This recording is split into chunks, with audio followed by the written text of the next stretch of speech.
Apa sikap kami terhadap adanya permohonan SP3 yang diajukan oleh tim Pak Refli Harun ya. Kami tegaskan yang pertama, kami memegang Roy Suryo dan kawan-kawan yakni Kurniati Royani, Rizal Fadilah, dan Rusam Effendi. Dan di kebijakan tim kami tidak pernah mengajukan permohonan SP3. Kenapa? Karena kami percaya diri dan yakin bahwa dokumen, bukti, alat-alat bukti yang kita miliki kuat, dan justru kami menginginkan ada persidangan sehingga dalam persidangan itu dapat dibuktikan apakah ijazah tersebut sesuai dengan keyakinan dari klien kami palsu dan juga didukung oleh dokumen yang hari ini makin hari makin meyakinkan publik memang ijazah tersebut bermasalah. Oh ya, memang jadi polemik di tengah publik seluruh masyarakat, bahkan kami ditanya apa sikap kami terhadap adanya permohonan SP3 yang diajukan oleh tim Pak Refli Harun ya. Kami tegaskan yang pertama, kami memegang Roy Suryo dan kawan-kawan yakni Kurniati Royani, Rizal Fadilah, dan Rusam Effendi. Dan di kebijakan tim kami tidak pernah mengajukan permohonan SP3. Kenapa? Karena kami percaya diri dan yakin bahwa dokumen, bukti, alat-alat bukti yang kita miliki kuat, dan justru kami menginginkan ada persidangan sehingga dalam persidangan itu dapat dibuktikan apakah ijazah tersebut sesuai dengan keyakinan dari klien kami palsu dan juga didukung oleh dokumen yang hari ini makin hari makin meyakinkan publik memang ijazah tersebut bermasalah. Misalnya terakhir, jadi Rektor UGM Ova Emilia menyampaikan rilis resmi pada 2 tanggal kelulusan yang berbeda, yakni antara 5 November 1985 dan tanggal 23 Oktober 1985. Nah, kontradiksi-kontradiksi ini sebenarnya makin menegaskan ada masalah, dan kami justru ingin menuntaskan masalah ini di pengadilan. Jadi tidak ada keinginan kami untuk memohon SP3, apalagi dalam konteks KUHP itu tidak diatur ya permohonan SP3. Yang ada adalah permohonan gelar perkara khusus, dan kami sudah ajukan dalam proses permohonan gelar perkara khusus memang mungkin terjadi rekomendasi 2. Pertama, rekomendasi penghentian perkara, dan itu memang ditindaklanjuti dengan SP3. Yang kedua, rekomendasi untuk melanjutkan perkara. Nah, kemarin dari hasil gelar perkara sudah jelas dilanjutkan penyidikan. Nah, karena itulah untuk menuntaskan kasus ini kami sudah mengajukan permohonan uji laboratorium forensik independen. Nah, disitulah sebenarnya letak pertarungan hukum antara kami dengan kubu pelapor Saudara Joko Widodo untuk memastikan, bukan hanya meyakini ya, memastikan adakah Saudara Joko Widodo ijazahnya asli atau palsu. Kalau keyakinan klien kami berdasarkan bukti yang ada, ijazah Saudara Joko Widodo palsu dengan ungkapan 99,9% palsu, atau menurut Trismon Hasiolan Sianipar 11.000 triliun persen palsu. Begitu. Ada yang lain? Soal uji laboratorium forensik pribadi tadi, apakah sudah ada independen tadi? Ya, bukan pribadi ya, tapi independen. Yang pernah kami sepil ada 2 otoritas. Yang pertama dari BRIN, Badan Riset dan Inovasi Nasional. Yang kedua dari Laboratorium Forensik Universitas Indonesia. Tapi bagaimanapun kami tetap menunggu persetujuan dari penyidik, karena yang punya gawe penyidikan itu adalah penyidik. Lalu ada yang menanyakan apa dasar hukumnya? Memang tidak diatur tentang dasar hukum pengajuan tes laboratorium forensik independen. Namun berdasarkan preseden, karena penyidikan itu wewenangnya ada pada penyidik, sepanjang penyidik memberikan kebijakan terkait itu, maka itu bisa atau mungkin untuk dilakukan. Persedennya adalah pada tanggal 15 Desember 2025 yang lalu, itu kan penyidik membuka segel barang bukti yang itu kemudian ditunjukkan kepada tersangka dan penasihat hukumnya. Padahal berdasarkan ketentuan KUHP tidak boleh barang bukti itu dibuka pada proses gelar perkara khusus. Wajib dibukanya nanti saat persidangan, dan yang membuka bukan polisi tapi jaksa dalam konteks pembuktian. Tapi ternyata penyidik di dalam proses gelar perkara khusus mengambil kebijakan untuk menunjukkan barang bukti itu, dan itu menjadi ada kepastian bagi kami memang barang bukti itu sudah disita.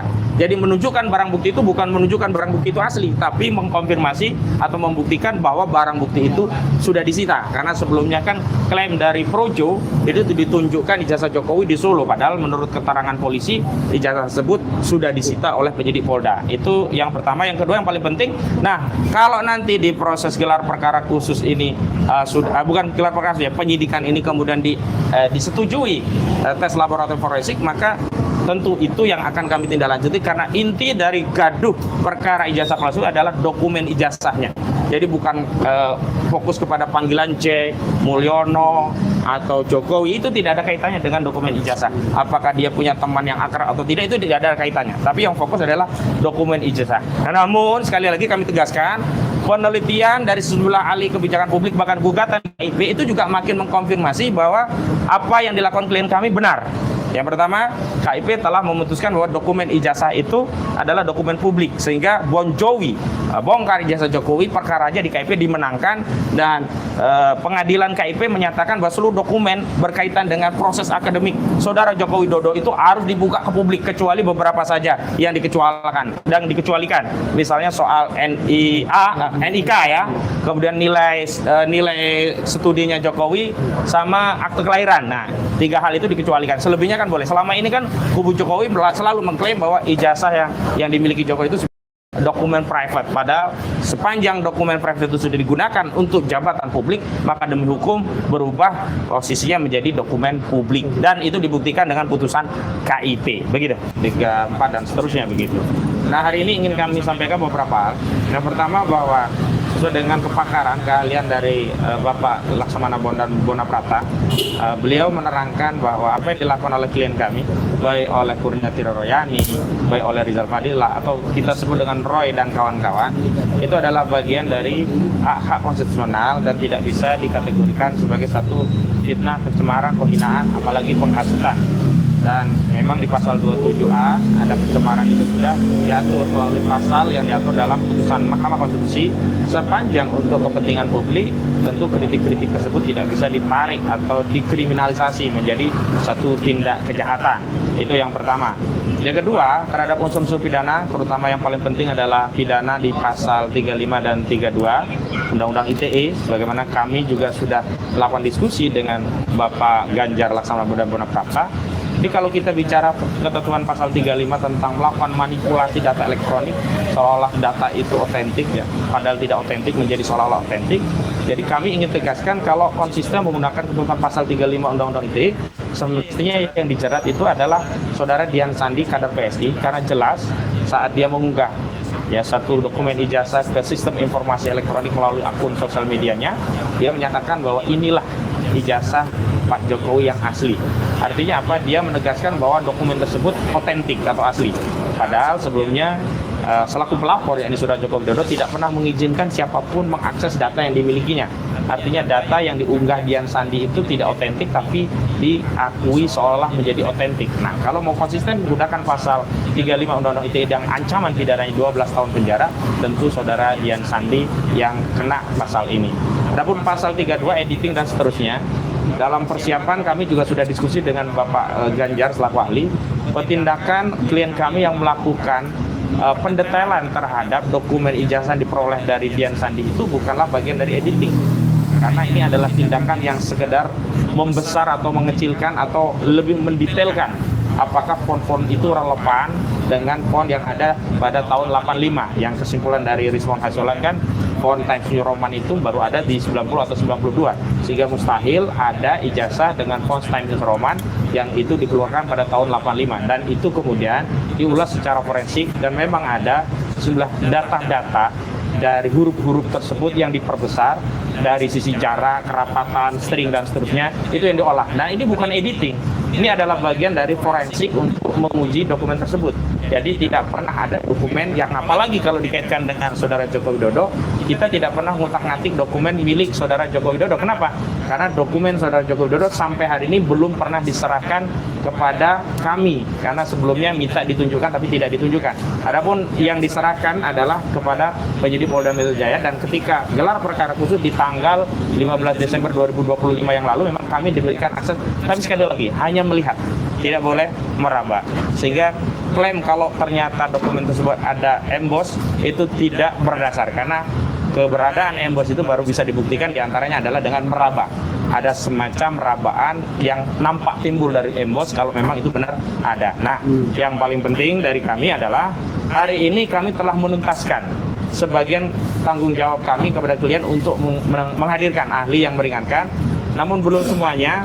Kemarin kita punya rencana Bapak Hasmi Syaputra, tapi qadarullah beliau kemalangan ya, mendapat musibah, ayah beliau meninggal dunia, dan tadi ya kami juga sudah sonding akan dijadwalkan kembali Kamis, tapi minggu depan, bukan Kamis hari ini, minggu depan. Mungkin Bang Sampi yang mendampingi di dalam ada hal yang ingin ditambahkan tadi? Ya, tadi kami mendampingi Bapak Dr. Ganjar Laksamana.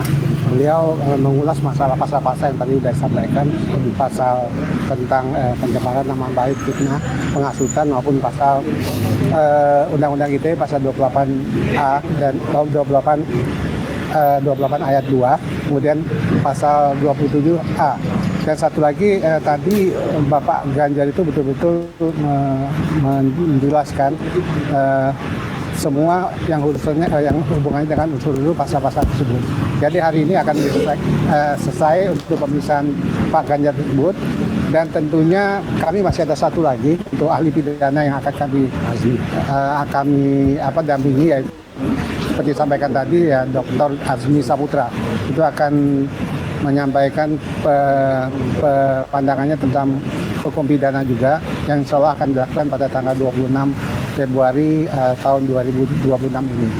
Harinya Kamis itu ya? Hari ini hari Kamis.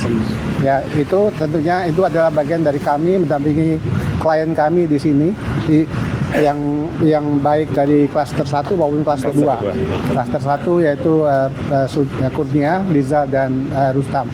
Tapi tentunya kami tetap akan konsisten mendampingi klien kami, walaupun perjalanannya memang cukup panjang ya. Yeah. Jadi kalau kita katakan Joko Widodo itu melaporkan membuat laporan polisi pada tanggal 30 April 2025. Jadi sekarang udah hampir setahun. Tapi tentunya ya hal ini kita tetap berpandangan ke depan agar masalah ini tetap tuntas.